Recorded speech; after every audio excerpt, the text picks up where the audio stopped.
बिस्मिल्लाहिर्रहमानिर्रहीम। आज बनाएंगे शकरकंदी और इसके साथ मसाला होगा जो कि बहुत ही मज़ेदार सा तैयार करेंगे। बहुत आसान रेसिपी के साथ घर की चीज़ों से बना देंगे मज़ेदार सा मसाला और इसमें जायका आएगा शकरकंदी में बहुत अच्छा। मैं स्टीम करूँगी या मैं बॉयल करूँगी, आप देखेंगे वीडियो तो आपको पता चलेगा कि कितनी आसानी से ये रेसिपी मैंने तैयार की और मज़े से खाएँ। तो शुरू करते हैं ये वीडियो।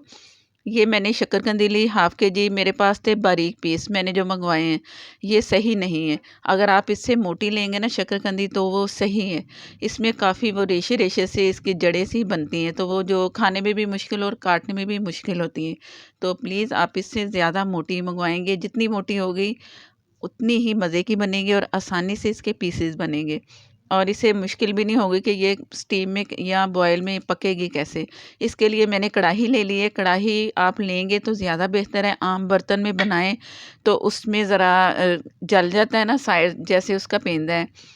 तो कढ़ाई लोहे की होगी ना तो आप आसानी से इसे हैंडल कर सकते हो। और गीली धो के मैंने गीली गीली ही इसमें सेट की है। सारा अच्छा सा सेटिंग, इसकी अच्छी सी सेटिंग करके ऊपर से ऐसा ढक्कन आपने देना है कि जो कि स्टीम बाहर ना निकले। अगर स्टीम बाहर निकली तो मुश्किल हो गई। 6 से 7 मिनट एक साइड से मैं इसे स्टीम दे रही हूँ, मीडियम से कम आग पे। तो उसके बाद दिखाती हूँ। बिस्मिल्लाहिर्रहमानिर्रहीम। 6 से 7 मिनट के बाद मैंने आपको दिखाया, इसमें स्टीम बन चुकी है और लग रहा है कि हल्की सी एक साइड से पक चुकी है। ये निशान जो आपको नज़र आ रहे हैं ना, ये समझो कि इस साइड से ये हो चुकी है। दोनों साइडें हमने इसकी कुक करनी है अच्छी सी ताकि अंदर तक गल जाए। अगर आप बड़ी लेंगे ना शकरकंदी तो आप 10 मिनट तक इसे स्टीम पे पहले टाइम में देंगे और 15 मिनट बाद में देंगे। अभी थोड़ी सी इसमें कसर है तो सारी सेटिंग कर देंगे, फिर उसी तरह सेट करके रखेंगे ना आप तो आसानी होगी इसे पकने में। तो अब इसे दोबारा से मैंने इसे वही ढक्कन अच्छे तरीके से रखना है कि स्टीम बाहर नहीं निकलनी चाहिए और मीडियम से कम कम आग पे मैं इसे दोबारा से रख रही हूँ और ढक्कन दूंगी बहुत सेट करके अच्छा सा। बार बार कह रही हूँ ताकि आपकी शकरकंदी अच्छी सी बन जाए। ये ना हो कि ये गले ना हो और आपको टाइम आपका ज़्यादा लगे। तो ढक देते हैं इसे और मिलते हैं दोबारा से।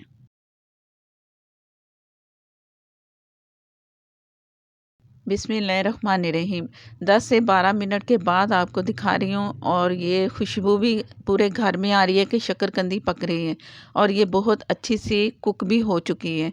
और आप देख लो कि जैसे ही मैं इसे पकड़ रही हूँ ना चम्मच से, तो चम्मच से उसका छिलका उतर रहा है, मतलब है कि ये गल चुकी है बहुत अच्छी सी।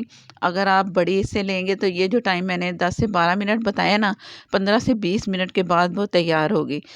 टाइम इसमें लगेगा लेकिन वो बनेगी बहुत सही। इसे ठंडा होने के लिए छोड़ देते हैं। मसाले की तैयारी करते हैं जो कि इसे चार चांद लगा देगा। मज़ेदार सा मसाला, कुटी 2 टेबलस्पून मिर्चें, ज़ीरा 1 टीस्पून, साबुत धनिया 1 टेबलस्पून। इसे हल्का सा मैंने तवे पे, जैसे मुझे उसमें धुआं हल्का सा नज़र आया, हटा दिया और चम्मच से चला दिया। मिर्चें हैं ना इसलिए तो ये काफ़ी काम ख़राब हो सकते हैं। फ़ौरन हटाएँ, चम्मच से चलाएँ और ठंडा करके इसे कूंडी में कूट लें। कूटेंगे तो जायका और खुशबू बहुत अच्छी मिलेगी। पीसना चाहें तो पीस सकते हैं। इसमें नमक, काला नमक जाएगा, हस्बे ज़रूरत थोड़ी सी अजवाइन और ये है टाटरी। ये ज़रा दानेदार होती है, इसमें खटास होती है। ये इसमें आपने ज़रूर डालनी है, इससे इसी के साथ ही पीस लेंगे। टाटरी आपको सुपर स्टोर से बड़ी आसानी से मिल जाएगी। अगर नहीं मिल रही तो फिर आप खटाई पाउडर डाल लें। मैंने इसे पीस लिया है और इतना मोटा मोटा भी नहीं है लेकिन अच्छा मज़ेदार सा पीस चुका है। और खुशबू आप यकीन करें कि इतनी मज़े की आ रही है ना, जब आप बनाएंगे ये मसाला तैयार करेंगे आप ख़ुद कहेंगे कि ये बहुत मज़े का मसाला है।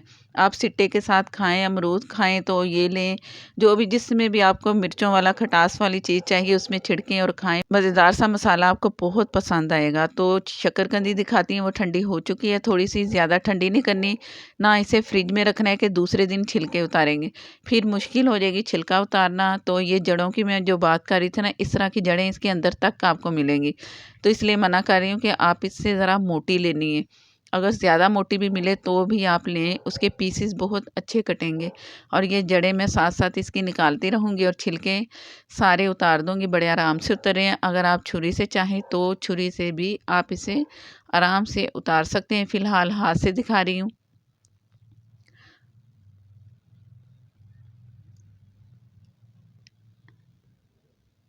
और ये मैं आपको दिखा रही हूँ छुरी से। ये भी बड़े आराम से आप उतार सकते हैं, दोनों तरीक़ों से उतारें और मज़े से खाएँ। और आजकल इसका मौसम है, मँगवाएँ और मसाला ज़रूर आपने तैयार करना है जो मैंने आपके साथ शेयर किया है। और नींबू उसके ऊपर डालें या आप इसके ऊपर डालें वो जो खट्टे वाले किन्नू आते हैं, उससे भी बहुत मज़े का लगेगा। मैं नींबू इस्तेमाल कर रही हूँ और वो मसाला ऊपर छिड़क देते हैं, छिड़क के फिर हस्बे ज़रूरत जितना आपको चाहिए ऊपर डालें और खाएँ। अगर आप मेरे चैनल पर नए हैं तो प्लीज़ मुझे सपोर्ट करने के लिए मेरे चैनल को सब्सक्राइब कर लें, साथ में जो बेल है ज़रूर प्रेस किया करें, उसी से ही मेरी मज़ेदार सी रेसिपीज़ और रेमेडी आपको मिलेगी। फ़ेसबुक पर देख रहे हैं तो प्लीज़ लाइक कर दें, शेयर कर दें, हो सके तो आप फॉलो भी कर लें। और ये मज़ेदार सी चाट, शक्करकंदी चाट भी कह सकते हैं, खाएँ, एंजॉय करें। और नेक्स्ट वीडियो तक के लिए इजाज़त दें। अल्लाह हाफ़िज़।